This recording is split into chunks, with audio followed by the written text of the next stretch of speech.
afternoon, this is Roger Glenn with Poss Realty coming to you today from Lake Burton. It's a sunny Friday here in Rabun County, Georgia, and I'm coming to you today with the fourth in our series of 52 year-long real estate tips. So today we're going to talk about new construction.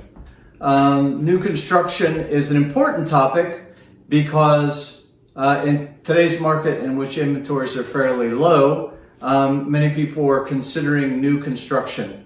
And while Rabun County is somewhat unique in the sense that we don't have what you would typically think of large suburban developments with acres and acres of homes, there are certainly developments and developers, general contractors that are building new construction for sale in the market, or individuals that are buying land and then hiring a general contractor or a builder. And so I'm going to talk about a few of the things that you want to consider, and specifically how a real estate professional can help you through that process, what's unique about it. So the first question, why buy new? Other than what I mentioned as it relates to inventory and the difficulty of finding single family homes that are available in this market, there are lots of other good reasons to purchase a new construction home. One, you can work with an architect or a builder to have a custom home. It's exactly what you want, if you will. If you take the time and energy to put into it, you can build precisely the type of home that you want, and you can also find a lot or the land that you're interested in to fit your outdoor lifestyle, which is increasingly important to people. From a technology standpoint, a newer home will afford you the opportunity to adopt and implement technologies that simply weren't around even 5-10 years ago, in terms of smart technologies and things of that nature, but also improvements in technologies for heating and air conditioning systems, for lighting, for security, other things that beyond just the function of being able to use some of those features have benefits and may, in some cases, represent a lower cost basis for you in terms of total cost of ownership. I think everybody is kind of aware that lumber prices have increased significantly with stress and demand on the supply chain. In general, it is much more costly to build today than it was just a year ago. And a good bit of speculation about how much of that will change over time, sort of post-COVID, as the supply chain resumes its full capacity operations. But regardless, technology and adopting some of those things, whole home generators, solar generators, things of that nature, are also available. Maintenance or a warranty. Obviously, an older home comes often with maintenance challenges, even if it's just routine or preventative maintenance, that a new home generally will not come with for some period of time, and things that you don't have to worry about. Insurance, in many cases, again, based upon the construction of the home and the types of materials that you use in the roof, whether it's a metal roof or a shingle roof, you can often achieve some savings in terms of insurance, which will again lower your overall cost of ownership over time. So what's unique about buying new in terms of the process itself? Well, the inspection process, the due diligence process is really completely different. When you're buying an existing home, you typically buy the home, you have a due diligence period, you bring an inspector in, they kind of look at it, determine if there's any repairs that need to be made or any issues that you should be concerned about in terms of material defects, and you sort of negotiate through that process. A little bit different with new construction in that you don't really have a due diligence period. Depending upon the stage of the process that the construction in will kind of dictate how this works in terms of final walkthroughs, finished lists, and detailed specifications, floor plans, elevations, all those things that you want to make sure are in your agreement or in some way, shape, or form memorialized, such that you and your builder, your general contractor, have a very clear and consistent understanding of what it is that they are building for you, and of course at what price, when it will be ready, things of that nature. The appraisal process, you're still going to work with a lender if you're financing, if you're not doing a cash purchase. They're going to work through an appraisal, and obviously it's got to be at a certain point in its completion process for the lender to complete that appraisal, typically, or have a very comparable process, or comparable home that they can look at to generate the appraisal value for it. Whereas typically that's fairly late in a single family home that you might be purchasing. So, and then one of the big issues I've talked about previously in the North Georgia mountains is that of infrastructure.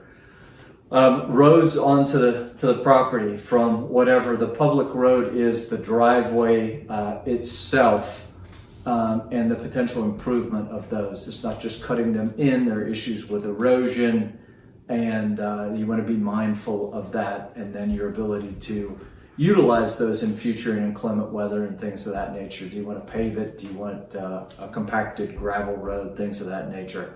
Wells and septic systems I've talked about extensively, so I won't spend a whole lot of time on that. And then in a new construction, I'm going to talk about landscaping a little bit more, but some of the hardscaping that you might have to do on a new lot if you're removing some trees to create a view or just create a little bit of yard space. You're typically going to, again, have to think about erosion and drainage issues and some kind of solution. You're going to work with somebody like Buck Cofield at Cofield Outdoors to help you through some of those issues, or retaining walls. You have engineers, folks like Dave Ramey.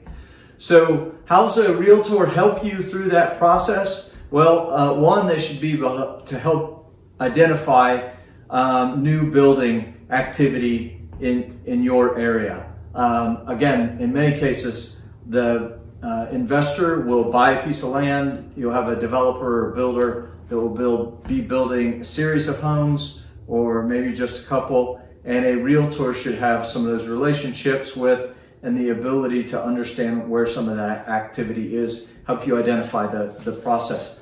And again, the networking with a local builder. If you buy a piece of land and you want to then build and hire your own builder, a realtor can help introduce you to several different options and people that you might talk to, as well as share some of the information about properties or homes that they have built in that community previously.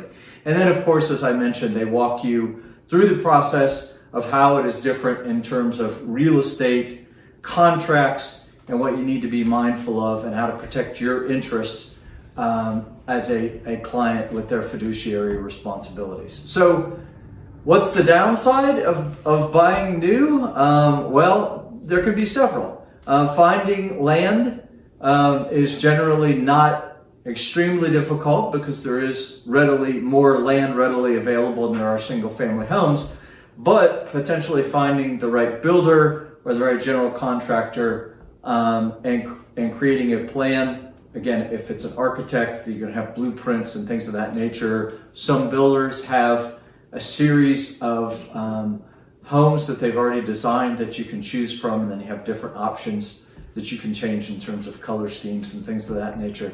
But that is a more laborious process, obviously, and some folks just don't want the hassle, if you will, or simply don't have the time to devote to that process.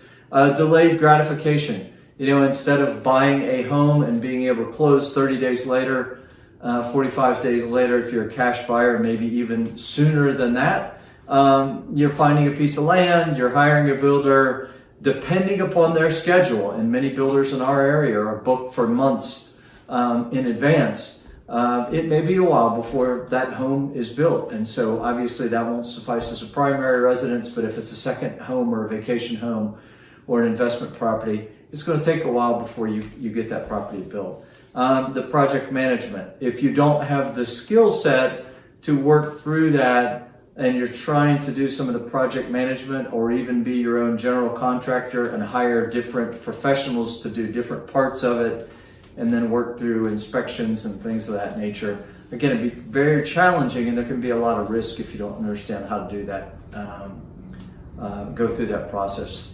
Neighborhood construction. A lot of people don't think about this, and again, if you're buying a single lot and having a builder come in, it's not as big of a deal. But if you're buying in a development or a community where other homes are going to be built in the future, you need to be mindful of that, because there's going to be a lot of construction activity, which is noise, which is commercial vehicles, things of that nature, that are going to be in your neighborhood. And so that's just something to think through, sort of living with the process of that neighborhood, going from concept to reality. And then something that folks don't think about in a lot of cases, but it's difficult or certainly expensive in terms of landscaping. So you can do your initial landscaping, but obviously given the cost of trying to place mature trees and things like that, your landscaping may be immature. And so if you're okay with that, and if you're willing to wait some time for your Japanese maples and your crepe myrtles and other trees to grow, and some of your shrubbery and things of that nature, and things that colonize to again proliferate, great, but it's just something to think about. And so if you think about the look of that newer home versus established in neighborhood, and some folks prefer one or the other. So it's just something to think about when you're talking about new construction and sort of the totality of the experience. So again, I hope you're finding these videos to be informative and a little bit entertaining. I try to have some fun with it from time to time. I'm in a very serious mood today, even though it's Friday. But if you have a topic that you want to talk about, again, look us up. I'm not hard to find. It's Roger at therealtorglenn.com. I've got my contact information at the end of this video, and we'd be happy to talk about any of those topics related to real estate that you would like to. So thanks for watching, and we will talk to you next time.